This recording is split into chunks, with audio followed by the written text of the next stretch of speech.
Do you have trouble talking about your feelings? You're not alone. It's a topic that can make even the most powerful people somewhat squeamish. You're listening to Feelings Matter, where our mission is to demystify everything about emotions so that we can all get more comfortable talking about them. Join Tina and Michelle every week as we unpack a new angle on emotions, drawing upon the science of the brain and the psychology of human nature.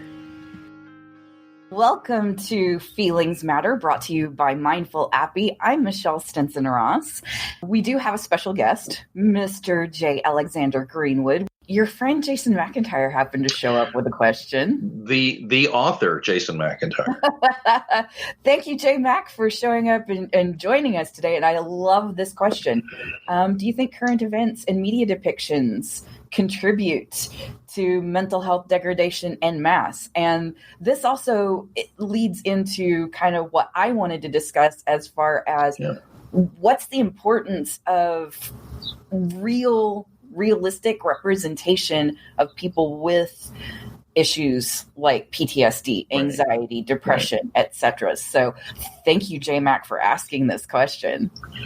Well, I think that we are also, unfortunately, for good and or ill, I think social media has a terrible effect on our society in so many ways. It's amplifying things, and then it's adding misinformation to the mix, and it's pumping us full of fear.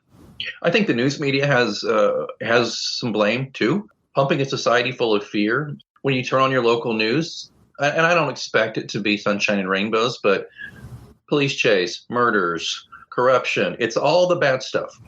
And if you just watch the news, and if you watch it all day long, imagine that, you just think everybody's bad. You think the whole society's going to hell. You think that they're going to walk outside and get shot. And sadly, in some places, you very well could. But I'm just saying the news media and social media are doing two things. Social media is creating algorithms and has AI that is designed to keep you on social media because they make money off you, right? So they want to keep you on Facebook, right? If you haven't seen The Social Dilemma, I recommend it. I think it's on Netflix. They're trying to keep you there. The news, the TV news, and I love a lot of friends in the TV news. I was just on TV news yesterday talking about social media of all things, but they are naturally going to get the things that get ratings. And apparently, if it ain't broke, don't fix it, because they get ratings talking about all that stuff. Or what about when I got bumped by local news a while back because they expected some heavy thunderstorms? Well, they didn't really materialize, but they bumped me just in case because they were going to do wall-to-wall coverage of it raining. So I'm a critic. I'm a former journalist too, so I'm a critic of this stuff. So Jason, to answer your question, and Jason, who by the way is a highly talented, skilled writer of suspense, horror, thrillers, all this stuff, you know, sir, as well as I do about this from an artistic perspective. But just circling back around to what Michelle's saying, so let's take the I just talked about kind of real life, what we got facing us, right, which I agree, and which I think is pumping us full of bad stuff. Then we go to representations of the mentally ill in the media. Now, I can guarantee you there's going to be somebody who's an expert on mental illness who's going to read my book, hopefully, and maybe have an issue with it. My concern is, are they going to have an issue with it and say, okay, he is, making sport of it, or he is really dumbing down mental illness, or he is being so simplistic by creating like a doppelganger or an invisible friend. I don't know. I can only do as much as my talents let me, and this is just my contribution. But I will say this, that I would rather not write another word if I had to write something where mentally ill people were mocked or made to be the other, because most people who have mental illness and get help get better and go on to lead those very boring lives I was talking about earlier. Mm-hmm. Jason's asking, do we have a responsibility to present those characters well? As storytellers, as fellow human beings, I certainly feel a lot more comfortable, a lot safer. We can get into that issue of psychological safety. I think characters like John Pilate and truly thoughtful, mindful characters that represent the reality of what it's like to suffer with something like this make it a lot easier for the stigma to be removed, and for those of us that do suffer to reach out and find that help. That no longer am I being judged because, oh my gosh, there are these great characters in books. I mean, it just kind of opens the door and makes it a lot easier to deal with this, because the judgmental aspect of it the stigma attached to it doesn't have as much power as it used to. You're right. And you know what? That's why we need these representations. Can I just give you a real life representation? It just occurred to me while I was hearing what you're saying. Here in Missouri, where I live, we had a gentleman, Jason Cantor. He used to be my state representative. Then he was our Secretary of State. He narrowly lost a U.S. Senate race a few years ago. He was all set to be, he was the lead to be the next mayor of Kansas City. And I think 3 or 4 months, maybe a little more out from the race. I mean, polling had him dead heat to win. Not dead heat, deadlocked to win. And one day he just announced, he's an Afghanistan veteran. I have post-traumatic stress disorder. It would be inappropriate for my family and for myself and for the citizens of this city for me to continue to seek this office while I'm having issues. I'm going to go get myself better and then I'll be back. And that's what he did. So many people, though, me included, will swallow it, subsume it. Jason decided to go get help, and I know he'll be back. And I know he's a very talented politician, very talented statesman. We need people like that.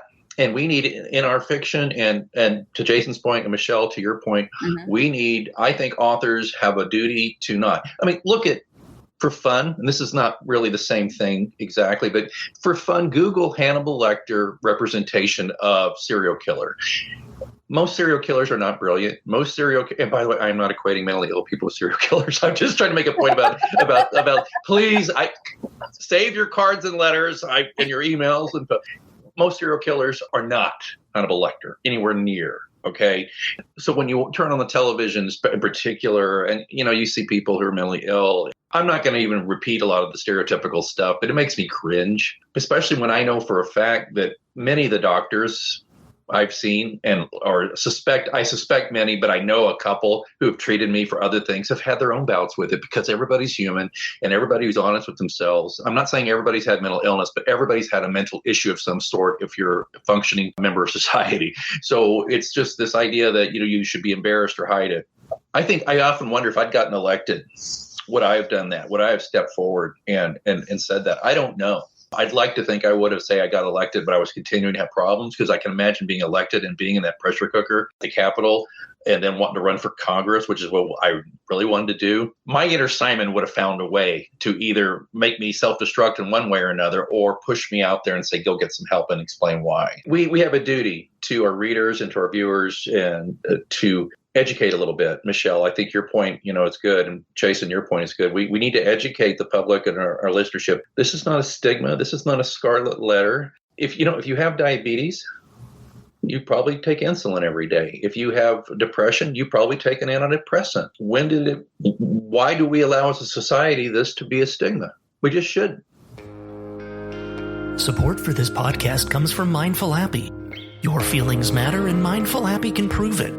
Try it out for free right now. Grab your phone and text the emoji that best represents how you feel to 972-480-6715. See how your feelings compare with other listeners of the Feelings Matter podcast. Again, text the emoji to 972-480-6715.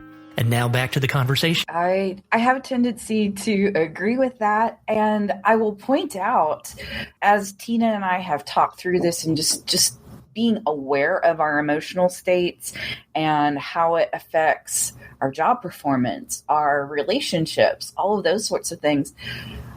Are we any less valuable as human beings just because we have some biochemical issues that kind of amp up our fight or flight response more than somebody else? No, it just means that we, again, have to be mindful and know that I'm feeling the signals of something not good is about to happen, and I need to just take a moment. It bears no reflection on how smart I am, how capable I am, how valuable I am to the rest of my work team, my society, my family. It just means that I'm getting signals from my body and everything else that say, okay, you're doing too much and you need to just stop for a moment. Just take a break. Right. I totally agree. There are some things I do to stay. When I say stay level, by the way, again, I don't really have a depression diagnosis any longer. I just have anxiety issues, okay? But it can look like depression and can be depressing. But there's a difference between a depression diagnosis and being low, okay? And a lot of people don't understand that either. And that's something that, by the way, you see Pilate kind of walk through that. First they medicate him, then he gets in it, and some of the best scenes I've ever written are between him and his therapist. So that's what I've done. I'm no longer even in therapy now. I'm in good shape. I did some cognitive behavioral therapy that has saved my life in so many ways. But I'm very much, not as much during COVID, but now that things are getting better, heavy into exercise. I do that. I seek stimulation through reading and through writing and doing those things. I just do those things, and I try to find joy in the moments that are boring. And sometimes it's weird. I think I weird out my family because we'll be at the dinner table. No devices, just talking to each other, even if we're sick of talking to each other after a year, because, we've been going nowhere. And sometimes I just smile a little bit. I catch myself, and my daughter, who's 12 and very sharp, she's looking at me and said, what are you smiling at? I'm just like, I'm just enjoying this moment with my kid and my wife and how great it is that we're together and we're okay. And she just like, okay, and he goes back to eating her dinner. But I think that is corny as that sounds to me, those are the things that help me get through this kind of stuff. Well, not only are you helping yourself, but you're modeling the right types of coping for her. Thank you. And this is something too that was hard for me. It's hard for men of a certain age showing our emotions to our children. She's seen me have tears at times. Not weird. They were appropriate tears to have, but a lot of men will not allow that. They will not let their kids see that they are a fully functioning human with emotions. I think it's helped my daughter already in so many wonderful ways. So I appreciate you saying that, Michelle, because we're talking about modeling appropriate mental health portrayals in media. We're talking about doing it in social media, but we should also go to where, as Voltaire said in Candide, we can all tend to our own garden. We can't save the world necessarily, but we can do that and model those behaviors for our children, our spouses, our neighbors. Thank you for identifying that. That's a great point. Been a journey for me as well. So my kids are quite a bit older than yours. They're now all adults. And honestly, I've felt pangs of guilt that I wasn't aware enough. I wasn't educated well enough that I could have done a better job of modeling when my kids were your daughter's age. And luckily, my kids are also really smart.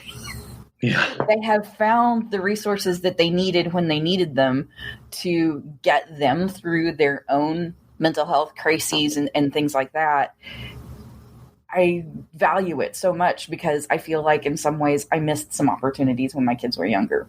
But I hope you don't beat yourself up about it, because we all do the best we can in the positions we're in and the time we're in. And I think you're a remarkable person, and you've seen your kids through a lot of stuff. But I understand that too, that feeling. I don't know. I see that Jason had a little comment, another comment about Pilate. I just say that, that he works on himself. That he's always trying to but he is not like Superman either. Like book 7, he's a mess. This is what I think is kind of interesting. He's managing his anxiety a lot better to a degree, but he's still turning to substances like alcohol to get him through. He's still struggling with, I think he's very needy, and he likes the attention of women. So he's always kind of available, even though he's married. And that gets him in trouble. And he can often not intentionally kind of close himself off to his spouse, and that causes trouble. And then he gets involved in these situations, these violent situations, which makes him spike a little bit. So I don't want to give people the impression, though, that though I am careful to portray this realistically, I don't want to give people the impression that he's boring, because it's not. Mm-hmm. There's always something happening. We're all complex. There are some days when, you're just an absolute, what to people, and you don't even know why. You just are. It's because your body chemistry. It's because your mood, whatever it might be. But ultimately, I think we're all working on ourselves, and our work should be. And I think that's what I strive to do with my characters and with myself. Excellent. I'm going to point out one thing before we go. Like I said, I have read all of the books that have been published so far. And one of the things I noticed, and you can call me out if it's absolute crap, but as John has worked on himself, he's he has turned inward a bit. It's like he's so focused on working on himself that he misses the boat on the empathy thing. Yeah. That he misses signals from people around him that get him into trouble because he's really not empathetic and paying attention. Did I read that right? I think he did. And that is something with me. I'm actually a very empathetic person, but sometimes I find myself turning it down. Like if I could turn down the volume on my own empathy, because as well off as I am, better than I've ever been in my life, I still sometimes think that my empathy is misunderstood. I think that I'm the type of person that if we're sitting there having a cup of coffee together, if the conversation's going pretty well, I'm pretty good at creating an intimacy. And I don't mean it in a sexual way or a flirty way, but I'm good at creating an intimacy. And I've actually had people tell me stuff like an hour after they met me or something that were pretty deep. And I realized that I have that ability to get people to open up a little bit, and that's great. But then I've had some people do that, and then they're embarrassed. And so I'm always like, oh, well, maybe I should just be a little more backing off a little bit. But also, too, I think just the other side of that is I'm also really sick and tired of myself. And I think John Pilate is sick and tired of being sick and tired. And I think he's also selfish. He's got these wonderful people around him, but he gets, like you said, Michelle, he gets very tunnel vision at times. And he's just focused on, well, I'm going to get what I want to get, and I've earned it because this, and this, which is not an attractive trait, but it's human. So you're the first person to really identify that. Thank you very much. That's really good. Yes. He's definitely got some issues there. But again, if he were perfect, he would be boring. So there you go. Excellent. So as we wrap this up, we've talked so much about the adventures of John Pilate and who he is. Yeah. So how can people get the books? Oh, wow. Well, first of all, what you do is you go and you buy all. No, I'm just kidding. You don't buy all of them, but no. No. I throw this off. So to call out Jason McIntyre, who's been participating via chat in this conversation, is the cover artist for several of these books. As well, right? Yes. Look at this. Look at the Pilot's Key. Is that not gorgeous? Look at that. Love my Lord. I love that one. My other one. So bad now. I do too. And he did. This is the 10th anniversary of the series special edition he did. And this takes place in Jamaica and Key West and all that. Anyway, if you want to buy them, they're available on Kindle and paperback. Right now, they're exclusive to Amazon. Don't boo me, don't hiss. We're working on distribution to some independent bookstores again. We used to do that. We just got a position where they just weren't selling in independent bookstores. They're selling almost exclusively on Amazon. So we're trying to take advantage of a lot of the promotional stuff you get if you're exclusive to Amazon. And it's kind of working. So don't hate me, independent bookstores. But go to Amazon.com. It's the John Pilate. It's spelled like Pilates, but it's not. It's Pilate, like the Roman governor who unfortunately washed his hands of Jesus. And by the way, that's a thing. A lot of people just don't get. I'm surprised that more people don't get that. I have people all the time. That Pilates stuff, that's great. Pilates cross, Pilates key. I'm like, no, John Pilate, like the Roman governor. Washed his hands of... Sunday school needs to do a better job. That's all I got to say. But no, but that's where you can get them. And do look for my buddy Jason McIntyre's work too. I am the Salieri to his Mozart. He writes really incredible stuff. I think you should check it out. All right. So obviously there are books, but I would be remiss if I did not mention that you also have a couple of podcasts. So if you've enjoyed listening to Alex talk about his book and creativity, there's also Mysterious Goings On. Yeah, just real quick, it's a podcast about creativity and books. I interview authors, and here's the good news. Unlike today, I don't just talk constantly. I do what Michelle does. I ask the questions. I think you're going to love it if you're into reading, if you're into creativity. And then the other one is more business related called PR After Hours. And it's twice a week. And it's about public relations, marketing, business, productivity. I interview folks and I also give helpful tips. Excellent. Mr. J. Alexander Greenwood, I really appreciate you spending some time with us and opening up and being vulnerable about mental health issues, about anxiety and depression, and how we can better represent real human beings in art and culture and media. Thank you so much. Thank you. I am honored to be asked, and I hope at the very least I shed some light, but I do encourage people to talk to NAMI and some of these other great groups out there that I don't know. You can name more than I can, Michelle, but there's so many great groups you can go to for more information about mental illness. Just remember, it's mental illness is not a death sentence. It's just part of life, and it can be taken care of if you get the kind of help you need. Excellent. Thank you very much.